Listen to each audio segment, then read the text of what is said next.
Hello and welcome to your 1 and 2 point perspective drawings. My name is Eric and today we're going to be taking our larger 18 by 24 drawing paper and drawing both a 1 and 2 point perspective with two separate compositions.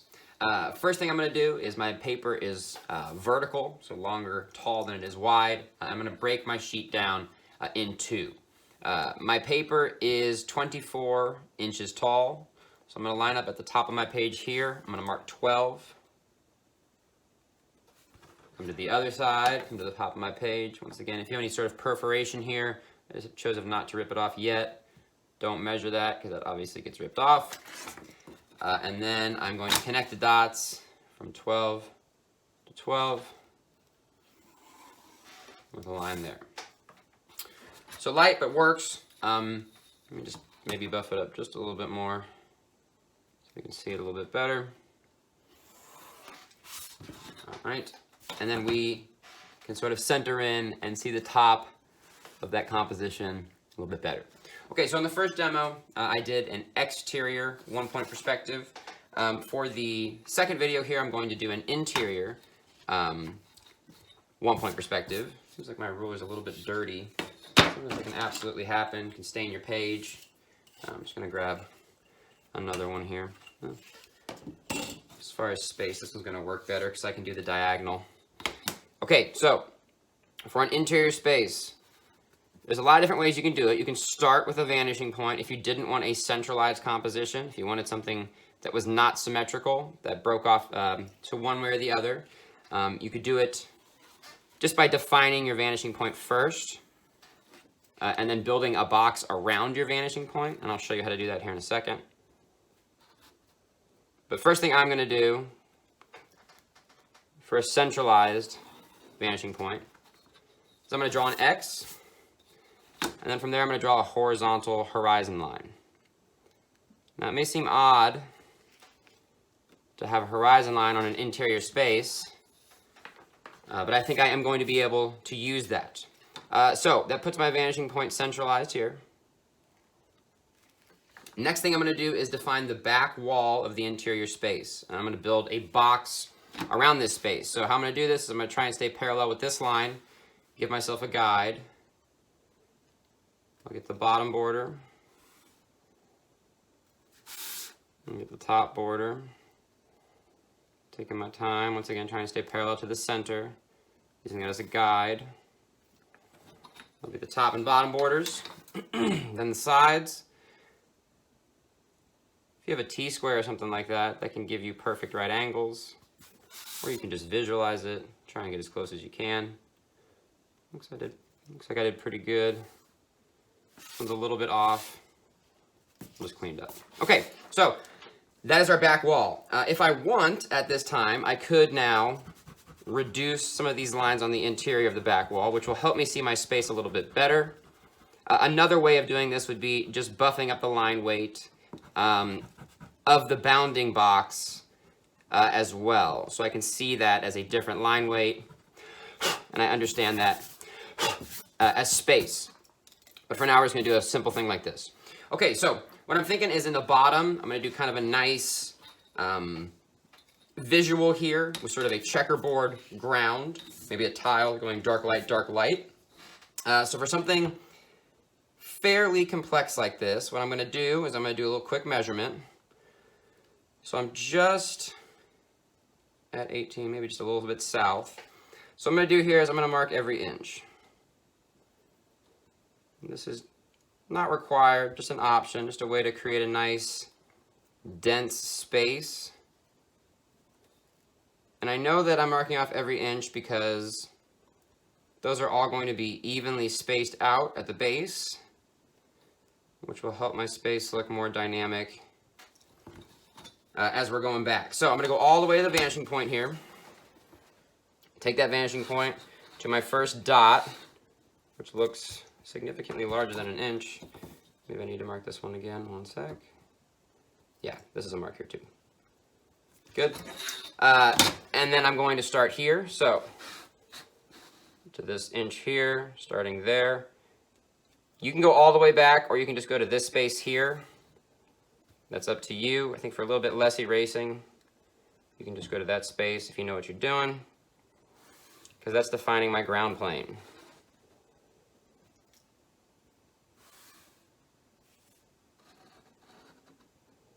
So every once in a while, I'm checking to make sure that this side stays on the vanishing point. Then I'm just fanning out as I go, trusting my measurements.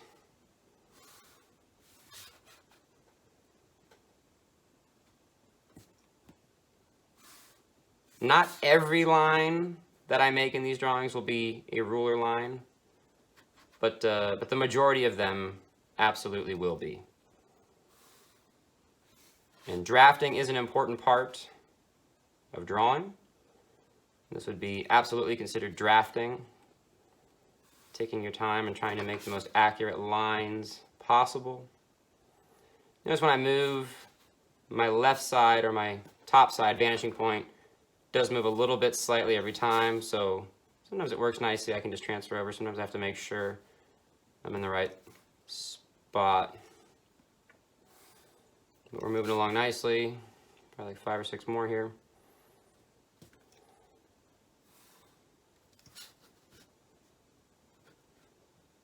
So remember, in the 1 point interior space, the most important thing to do in the early stages is find your vanishing point, define that. I defined it through the X to find the center. You absolutely do not have to put it on the center if you want an asymmetrical composition. You can just put it kind of wherever you want. Then you build a box around that, and then you build an X around that box. So I could have, I suppose, done it sort of backwards how I did it, but I did want to find center, so. Okay, so fairly quickly, we get a nice breakdown of space at the base here. To create a sort of checkerboard, there's not really a specific way of doing that, except I'm going to try to find visually in the front what looks right, and then I'm going to slowly make them smaller as they go back. Maybe a little bit larger. There we go.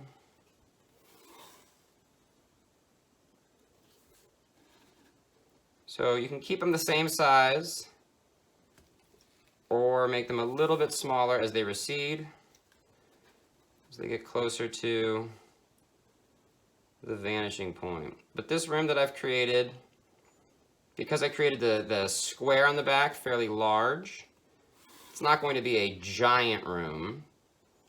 If the square was much smaller, that would give more space to the surrounding area, and it would make it look like a more expansive, dramatic room.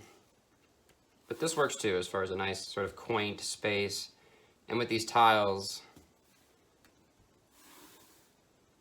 I think it's going to be dynamic enough. So notice I'm starting to make my lines a little bit closer together. I'm just always trying to make sure the one I'm drawing is a little bit smaller or the same size as the one before. Still got some space to go. Don't want to make them too small too early.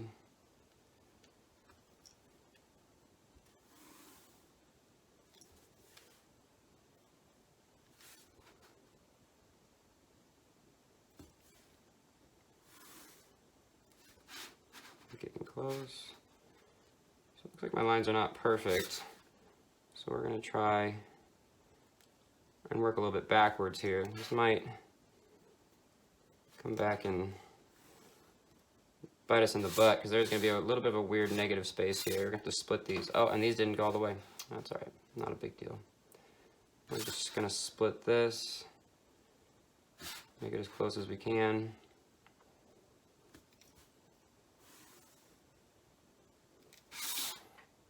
Call it good enough. A little bit weird here, but not too bad. These obviously go continuing all the way out. So from here, I have the ground plane basically defined. I still think I'm going to add at least 1 or 2 small things on the ground plane, so I'm not going to ink or anything at this point. I'm just going to use that as a guide. I think for this space, I'm going to, I don't know, maybe make like an art gallery. Seems like a Nice interior space to design. Might even add a larger window on this side to try and space out and actually use that horizon line a little bit more dramatically. So, not a perfect space, but things are looking pretty good. Once again, I'm going to be adding stuff on both walls, on the ceiling, and also on the back wall. One trick for the back wall is to actually obscure or hide your vanishing point. And I might do that with some centralized element here to try and block that vanishing point. Just a way of really drawing your focus to one area. And sometimes people don't realize how it's working as far as the vanishing point getting pulled, as far as your attention, and then you can develop a nice focal point somewhere in that area as well. Okay, so I'm going to be breaking into this drawing and drawing all the way through, trying to develop my 1-point perspective.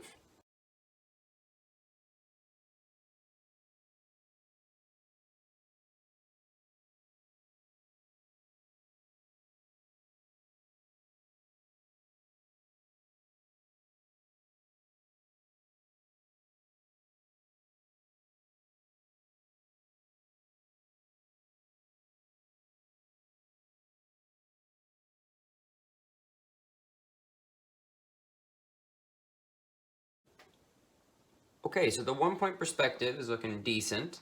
I have a lot of lines going back as far as the details on the ground plane. I decided not to finish that. It was taking a little bit of time, but as you might imagine, going every other is going to give a nice optical feel. I tried to include some space on the outside as well, which included that horizon line to give a little bit of space as that pushed back. I haven't really cleaned it up that much yet. Made a few mistakes. Learn from me. Take your time in graphite. If you need to change something, change it in graphite first. Sometimes it's not worth going for it the first time in ink. But overall, not bad. I like the couch.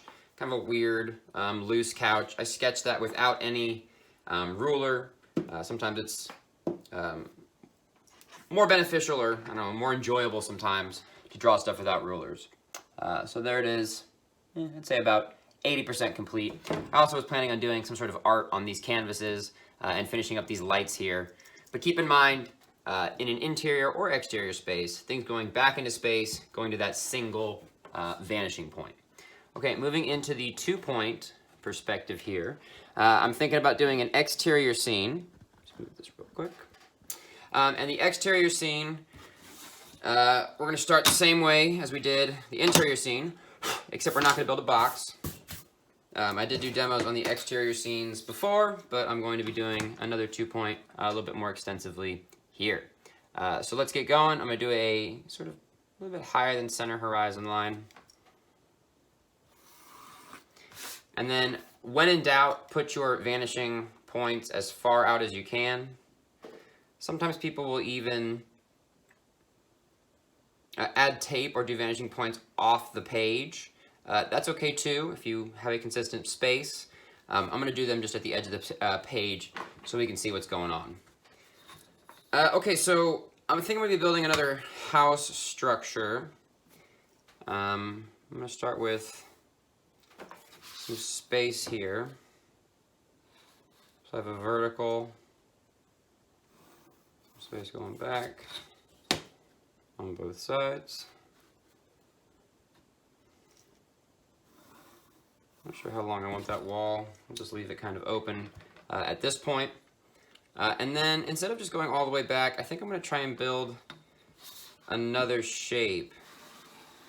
Give this house a little bit more visual interest.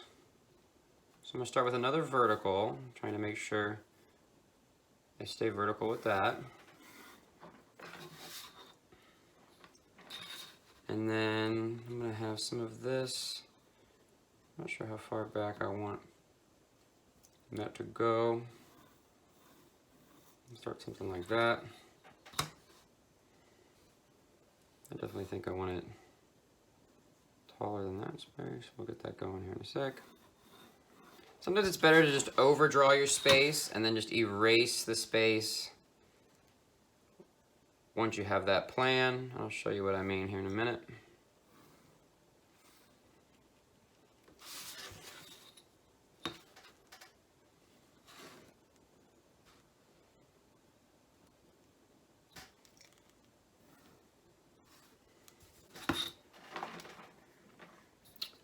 Okay, so I'm going to draw this out just a little bit further.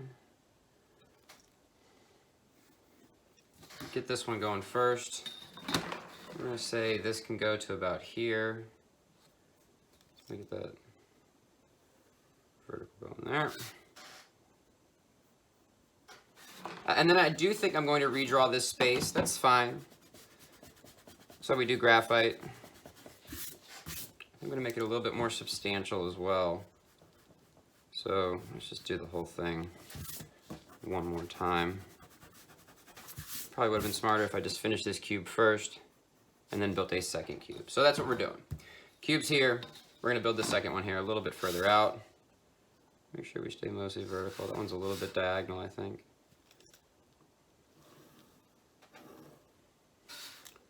Clean that up. Okay. Let's push it out a little further.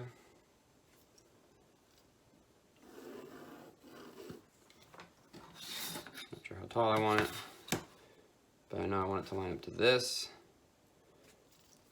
We're going to go there. And then I know I want it to line up to that on the base there. Nice. Now we have sort of a building out of space there. And from here, we'll build back one more time.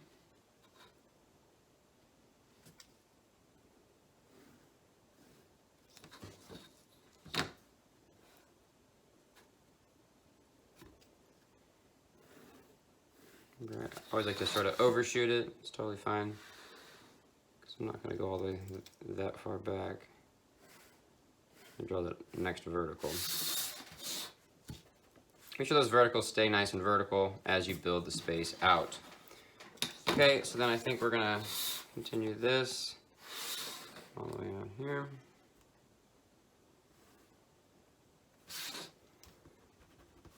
And then erase this horizon line all the way through my form, which will help it stand out a little bit more too. Okay, a couple more guidelines, and then I'm going to get going on this. I think I'm going to have this push out a little bit further.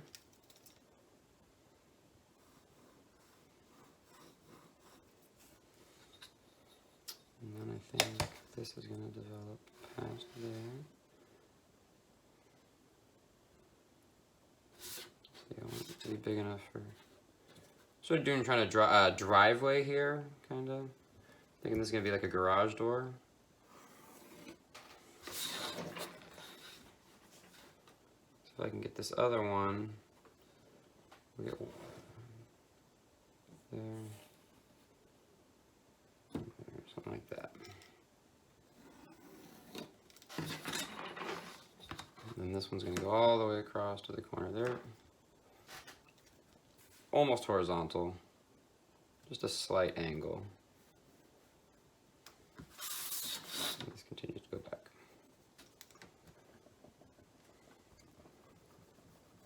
All right, kind of a nice little space getting down here as far as the ground plane coming across. Okay, so a couple more details, like I said, and then we're going to speed this up a little bit. As far as steepled roofs, because I think I'm going to build this as sort of a residential house. I'm coming, it's about 4 inches, so I'm going to find about 2. It's like 4 plus, so we're going to find 2 plus. And then we're going to build that straight up. Then these lines are not actually going back to the vanishing point. These lines are determining the space. And I know I did this on my last one. I'm just going to do it one more time. I think it's beneficial.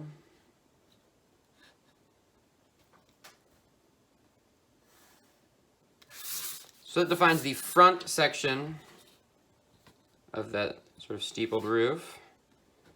Then I'm bringing this down and it's going to pull really dramatically. We're barely going to be able to see much of this roof.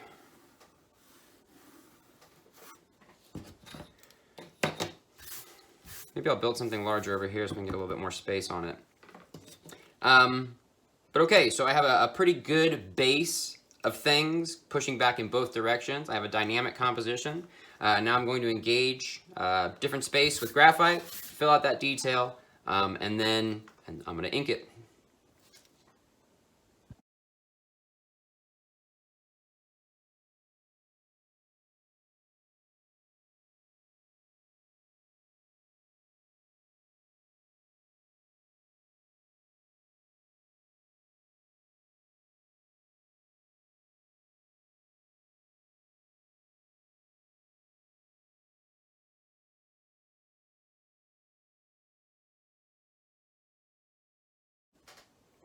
All right, well, I could definitely put some more time into this, but as far as the 2-point perspective being fairly accurate, we're looking pretty good. The larger forms are going back towards those vanishing points. Remember, it doesn't have to be one large thing. It can protrude larger in certain areas. You can kind of start wherever you want, as long as those verticals stay vertical and the other lines go back towards those vanishing points that we've developed. I could absolutely continue to develop the bushes, these potted plants that I sort of sketched in here, and the roof. But once again, the most important lines are there as far as a demo for you guys. So once again, looking all the way through 1-point perspective, this is an interior space. You can do interior or exterior. I did try to do a little exterior back there. Quick note, anything behind the horizon line, we actually see a little bit of detail back there, will actually have no linear perspective, so just mountain ranges or clouds or birds or even like the silhouette of a city or something like that will have no perspective because it's behind that vanishing point and your eye cannot perceive that space. And then yeah, in the 2-point perspective, same thing as far as the vanishing points and things behind the horizon line, it'll have no linear perspective and actually helps push that space pretty dynamically. 1 point goes back to 1, 2 point goes back to 2. Try to do both of them on the same page. 18 by 24 drawing paper, 12 by 18 compositions, 1 point, 2 point.